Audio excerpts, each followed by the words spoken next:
Bonjour à tous, bienvenue dans ce nouveau numéro de Vision Sport sur Activision TV. On démarre en football. L'international algérien Riyad Mahrez a été testé positif au coronavirus. Manchester City a indiqué dans un communiqué que son duo Aymeric Laporte ainsi que Riyad Mahrez ont été testés positifs à la Covid-19 et qu'ils vont être placés en quarantaine. Les deux joueurs vont s'absenter durant quelques jours afin de se rétablir de la Covid-19 avant de faire le retour. De son côté, le joueur a indiqué via son compte officiel sur Twitter qu'il va mieux et qu'il remercie tout le monde pour le soutien. Sur le marché des transferts, Antonio Conte a fait de Kanté sa priorité et l'entraîneur de l'Inter a donc expressément demandé à ses dirigeants de lui offrir le français. C'était, selon la Gazzetta, une mission compliquée mais pas impossible et pour cause, les Blues ont déjà dépensé 250 millions d'euros et ils ont besoin de vendre. De l'autre côté, en Italie, la Juventus veut Luis Suarez et ce dernier veut absolument la vieille dame. C'est un véritable course contre la montre entamée il y a déjà quelques jours afin d'obtenir son passeport italien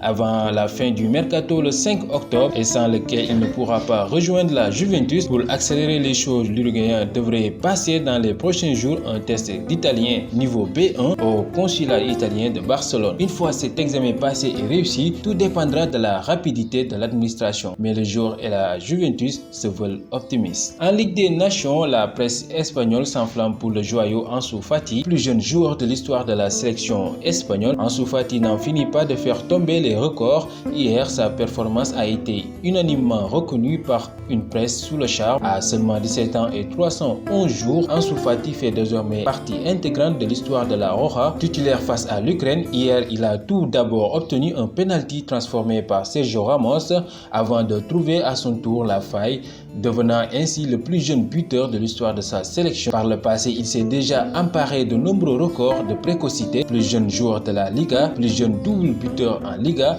plus jeune buteur de la Ligue des Champions. Au centre de registre, pour parler de tennis, le numéro 1 mondial Novak Djokovic, disqualifié dimanche après avoir envoyé une balle sur une juge de ligne, est le 5e joueur de l'Air Open à avoir reçu cette sanction. 4 autres joueurs avaient précédemment été disqualifiés en Grand Chelem en prenant en compte les matchs de l'Air Open et du tableau principal. Richard Gasquet avait notamment été disqualifié lors des qualifications de l'US Open en 2004 et Denis Shapovalov en Coupe Davis en 2017 et de David Nalbandian en Queens en 2012. On part en basket. Statistiquement, les Milwaukee Bucks n'ont quasiment aucune chance d'entrevoir la finale de conférence Est. Menée 3-0 au deuxième tour par le Miami Heat, l'équipe de Giannis Antetokounmpo doit pour cela valider une remontée jamais vue dans l'histoire des playoffs quand le meilleur joueur de la franchise de Wisconsin s'est tordu la cheville droite en début de deuxième quart-temps dimanche soir. Moins de 48 heures après avoir suivi une grosse entorse au même pied,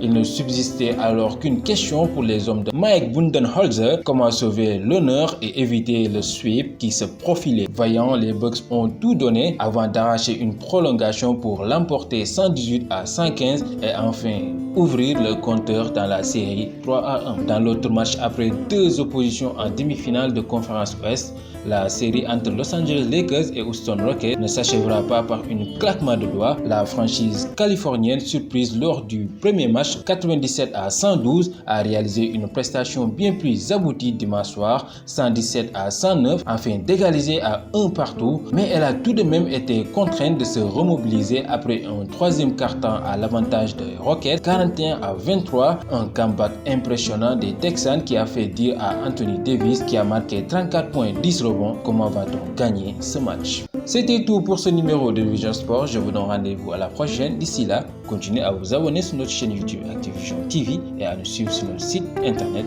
www.activision.com.